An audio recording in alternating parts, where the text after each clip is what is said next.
नमस्कार. आजचा व्हिडिओ हा मासे प्रेमींसाठी होणार आहे. एरवी आपण बांगडा आणतो आणि त्याची कधीतरी बांगड्याची कढी करतो, बांगड्याचं सार करतो, बांगडा फ्राय करून खातो. तर आज ह्या व्हिडिओमध्ये मी तुम्हाला एक वेगळ्या प्रकारे बांगड्याची मस्त अशी रेसिपी दाखवलेली आहे. तर आज मी स्टफ बांगडा फ्राय केलेला आहे, तो सुद्धा केळीच्या पानांमध्ये फोल्ड करून. खूप छान अशी ही बांगड्याची रेसिपी आहे.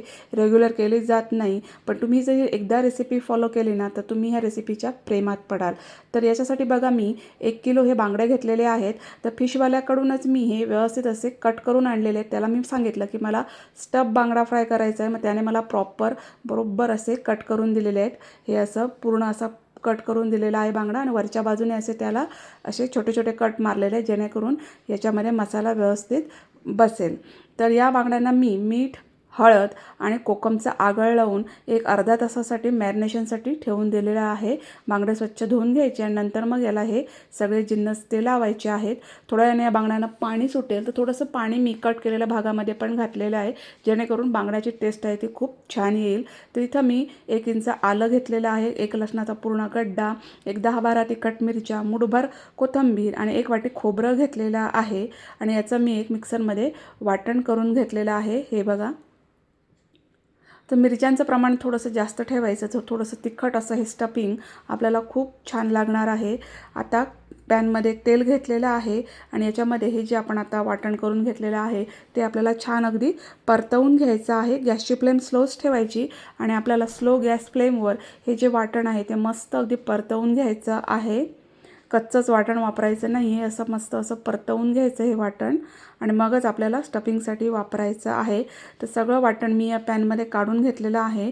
आता याच्यामध्ये मी एक अर्धा चमचा हळद घातलेली आहे आणि त्याच्यानंतर मग मी धणा जिरा पावडर 2 चमचे घातलेली आहे. आता हे सगळे जिन्नस घातल्यामुळे या वाटणाची किंवा स्टफिंगची जी टेस्ट आहे ती खूप छान येणार आहे. चवीप्रमाणे मी इथं 1 चमचा मीठ घातलेलं आहे आणि थोडीशी लाल मिरची पावडर घातलेली आहे. आणि आता हे मिक्स करून घ्यायचं आणि मस्त अगदी हे तेलामध्ये हे जे वाटण आहे ते फ्राय करून घ्यायचं आहे. अर्धा लिंबाचा रस पण मी इथं घातलेला आहे, कारण हे स्टफिंग आहे आणि त्यामुळे याच्यामुळे लिंबाच्या रसामुळे या स्टफिंगला एक मस्त अशी थोडीशी आंबटसर चव येईल, जी माशाबरोबर आपल्याला खाताना परफेक्ट लागेल. थोडासा अर्धा लिंबाचा रस पण मी घातलेला आहे आणि आता हे छान अगदी मी परतवून घेतलेलं आहे. गॅसची फ्लेम स्लोच ठेवायची आणि मस्त अगदी हे वाटण आपल्याला परतवून घ्यायचं आहे. आता पुढची कृती बघूया.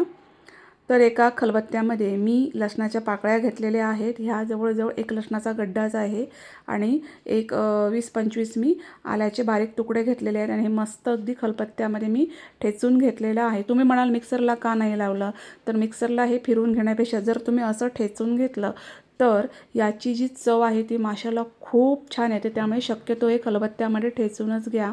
आणि याच्यामध्ये मी फिश मसाला घातलेला आहे, माझा घरगुती फिश मसाला आहे तो. आणि नंतर मग याच्यामध्ये मी थोडीशी काश्मीरी लाल मिरची पावडर घातलेली आहे, मस्त असं सुरेख लाल रंग येण्यासाठी. मसाल्यांची क्वांटिटी तुमच्या आवडीनुसार कमी जास्त ठेवू शकता. आता मगाशी जे आपण मॅरिनेट करून ठेवलेले मासे आहेत तर त्यांना पाणी थोडंसं सुटलेलं आहे, थोडासा आगळ पण आहे.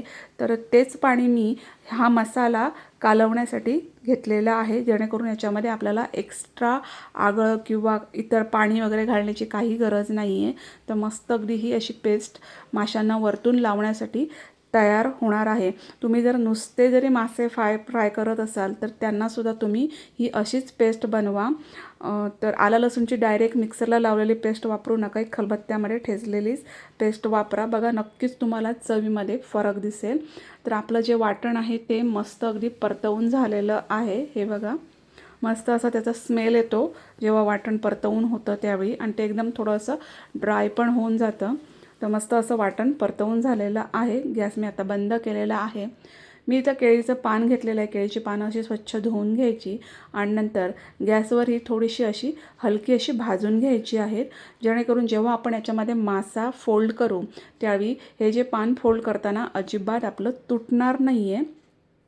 तुम्ही जर असंच पान फोल्ड करायला गेलं तर ते पटकन तुटतं किंवा त्याला कट बसतो. पण असं जर आपण गॅसच्या फ्लेमवर त्याला असं थोडंसं हलकं भाजून घेतलं तर ते फोल्ड करताना तुटत नाही, त्याच्यामध्ये थोडासा लवचिकपणा येतो.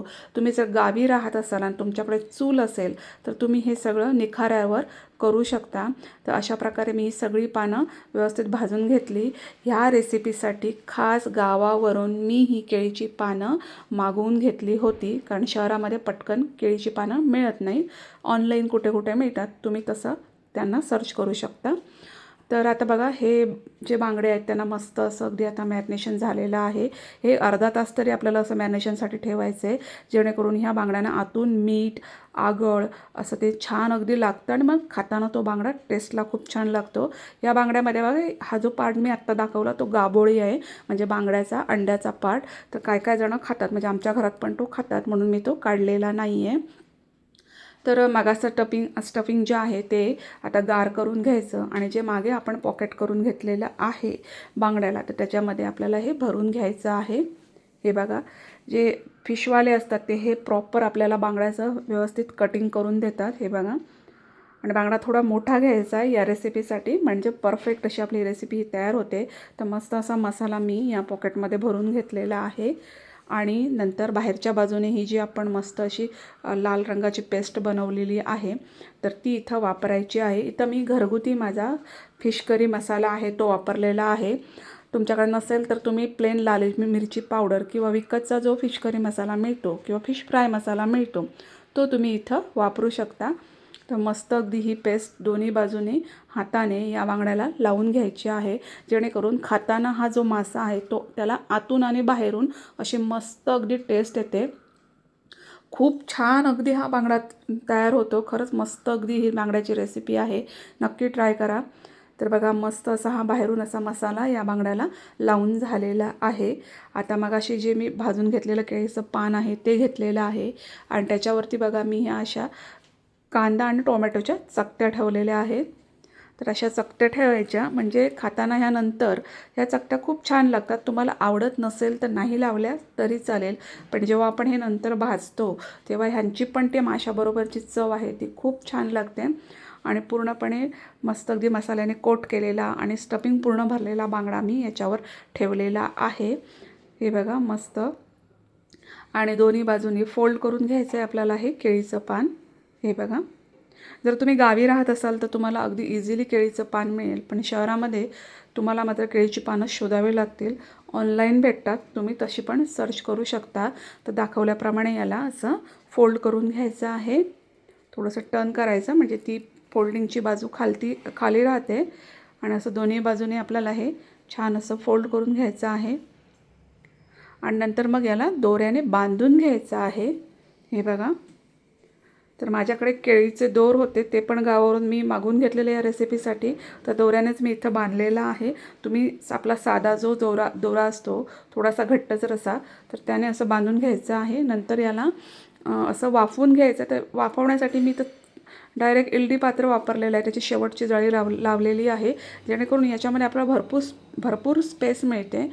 आपण जसं रेग्युलर एखादी चाळण वगैरे ठेवून तसं पण तुम्ही हे वाफवून घेऊ शकता.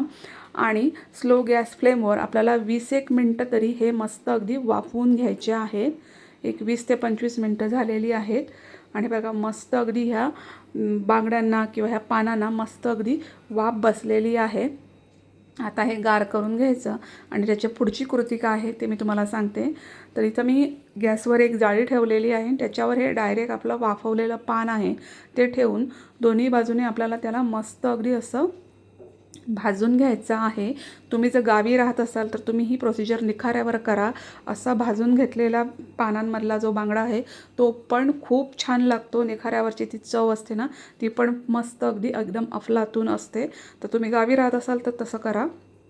तर हे बघा, दोन्ही बाजूने मस्त अगदी हे पान जे आहे ते भाजून झालेलं आहे परफेक्ट. आता हा बांगडा जो आहे तो खाण्यासाठी इथं तयार झालेला आहे. अजून एका पद्धतीने तुम्ही हे करू शकता, ते म्हणजे तव्यावर थोडं तेल घालायचं आणि त्याच्यावरती हे वाफवलेले जे बांगडे आहेत किंवा हे जे पान आहे ते आपल्याला दोन्ही बाजूने मस्त अगदी भाजून घ्यायचं आहे. तर अशा प्रकारे सुद्धा केलेला बांगडा तो पण छान लागतो. तर दोन्ही प्रकारे म्हणजे तुम्हाला जे आवडत असेल त्या प्रकारामध्ये तुम्ही हे असं खाऊ शकता. तुम्हाला हे दोन्ही समजा भाजायचे प्रकार करायचे नसतील तर नुसताच खायचा असेल तर तसं पण तुम्ही बांगडा खाऊ शकता. पण ह्या ज्या 2 प्रोसिजर मी दाखवल्या आहेत त्या जर फॉलो केल्या तर ह्या बांगड्याची चव आहे ती खूप छान येते. तर मस्त बघा तव्यावर मी मस्त अगदी दोन्ही बाजूने खरपूस असा हे जे पान आहे किंवा हा जो स्टफ बांगडा आहे तो मी भाजून घेतलेला आहे. आता तुम्हाला ओपन करून दाखवते. खूप छान लागतो हा बांगडा, नक्की ट्राय करा. आणि एक वेगळी रेसिपी आहे, केळीच्या पानातला आहे, त्याच्यामुळे त्याची चव जी आहे ना ती खूप अफलातून येते. तुम्हाला मी ओपन करून दाखवते. हे बघा मस्त असा आतूनसुद्धा बांगडा छान अगदी भाजलेला आहे. आपण वाफवून घेतलं आहे आणि त्याच्यानंतर भाजून घेतलेला आहे, त्यामुळे बांगडा जो आहे तो परफेक्ट शिजतो आणि त्याच्या आतमधचा मसाला पण परफेक्ट शिजतो. तर बघू शकता किती मस्त असा इथं स्टफ बांगडा फ्राय तयार झालेला आहे. परफेक्ट आतमधचा मसाला तुम्ही बघू शकता. त्याच्या खाली जे आपण कांदा आणि टोमॅटो ठेवलं आहे ते पण बघा परफेक्ट असं ते वाफलं पण गेलेलं आहे, भाजलं पण गेलेलं आहे. ते या माशाबरोबर तो टोमॅटो आणि तो कांदा खायला खूप अप्रतिम लागतो. मस्त आपल्या स्टफिंगची टेस्ट पण खूप छान लागते या बांगड्याबरोबर. आपण नेहमी आपला साधा जो तव्यावरचा बांगडा फ्राय खातो तर त्याची चव आणि याच्या चवीमध्ये खूप अंतर आहे. त्यामुळे नक्की ही रेसिपी फॉलो करून बघा. तुम्ही एकदा जर केली ना तर तुम्ही ह्या रेसिपीच्या प्रेमातच पडाल. बांगड्याचं आतमधचं जे स्टफिंग आहे ते तुम्ही करून फ्रीजमध्ये 8-1 दिवस आरामात ठेवू शकता, जेणेकरून ही रेसिपी करताना तुमचा बराचसा वेळ वाचेल. तर तुम्ही अगोदर हे स्टफिंग करून ठेवलं आणि नंतर बांगडे आणून ही बाकीची जर प्रोसिजर फॉलो केली तर झटपट ही रेसिपी होऊ शकते.